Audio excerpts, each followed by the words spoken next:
These are the type of articles that we see every day. But we could add that the world's richest 1% have more than twice as much wealth as 6.9 billion people combined, and that almost half of the humanity is living on less than $5.50 a day. Only today, 258 million children were not allowed to go to school.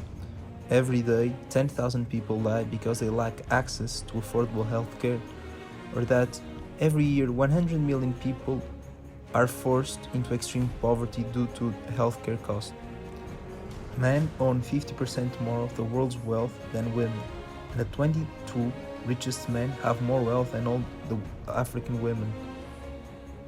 Humans' consumption of Earth's natural resources more than tripled between 1970 and 2015. Our use of natural resources is expected to continue to grow and more than double between 2015 and 2050. According to NASA, the world's rainforest will be gone by 2100 if the current rate of destruction continues.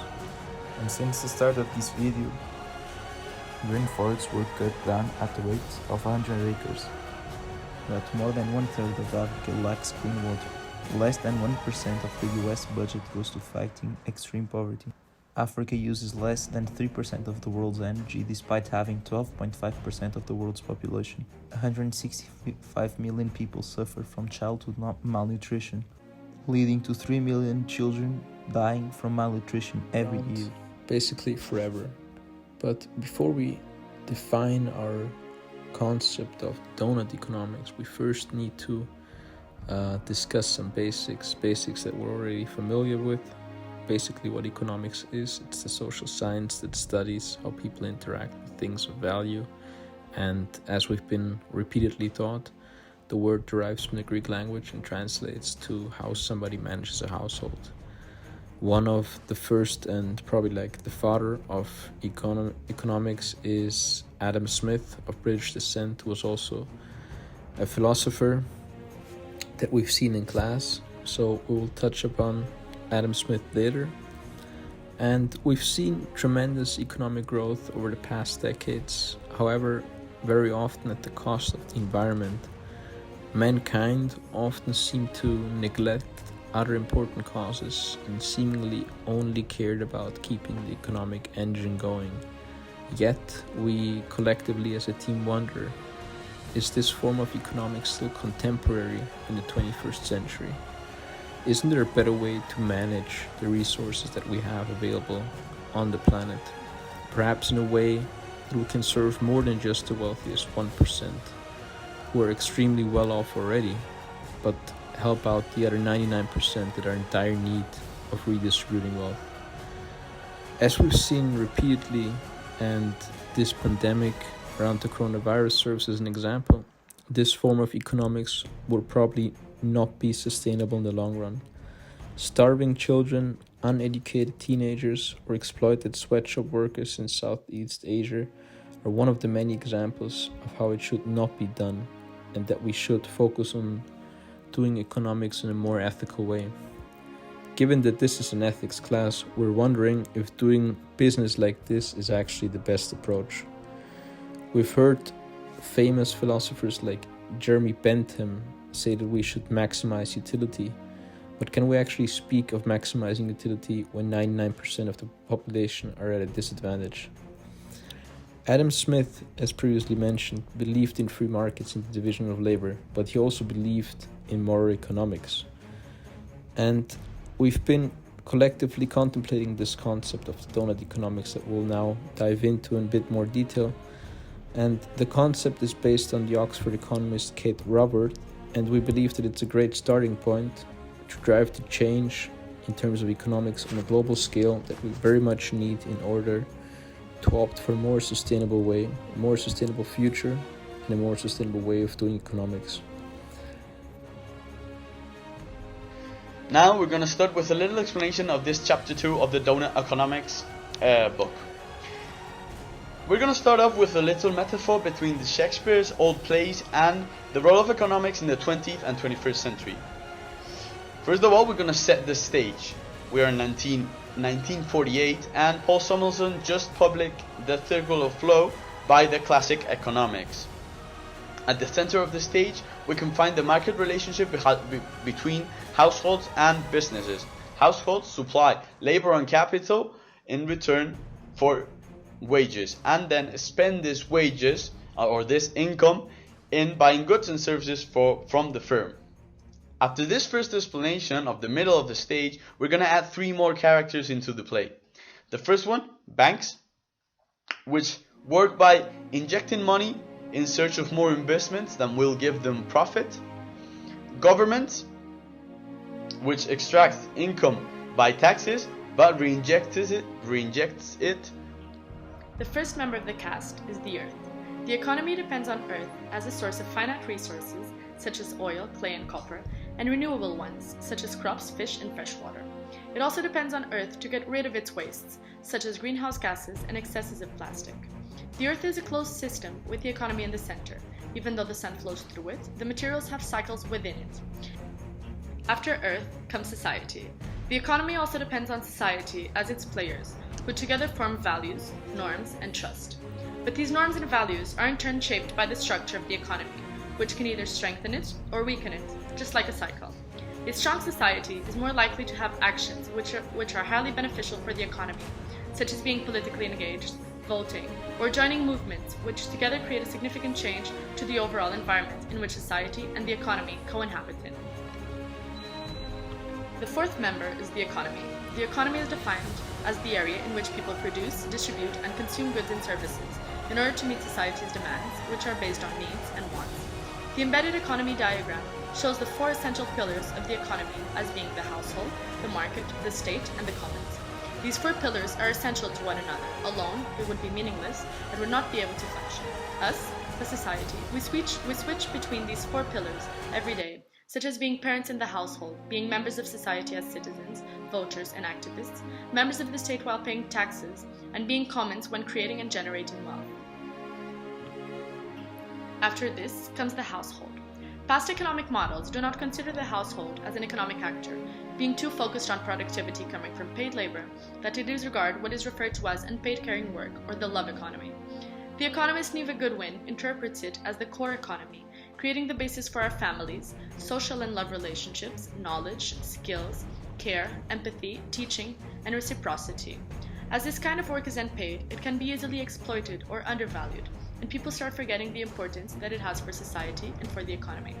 What happens in the household, these values that are taught and created, are essential for the well-being and productivity of our economy. After this comes the household. Past economic models do not consider the household as an economic actor, being too focused on productivity coming from paid labor that they disregard what is referred to as unpaid caring work, or the love economy. The economist Neva Goodwin interprets it as the core economy, creating the basis for our families, social and love relationships, knowledge, skills, care, empathy, teaching, and reciprocity. As this kind of work is unpaid, it can be easily exploited or undervalued, and people start forgetting the importance that it has for society and for the economy.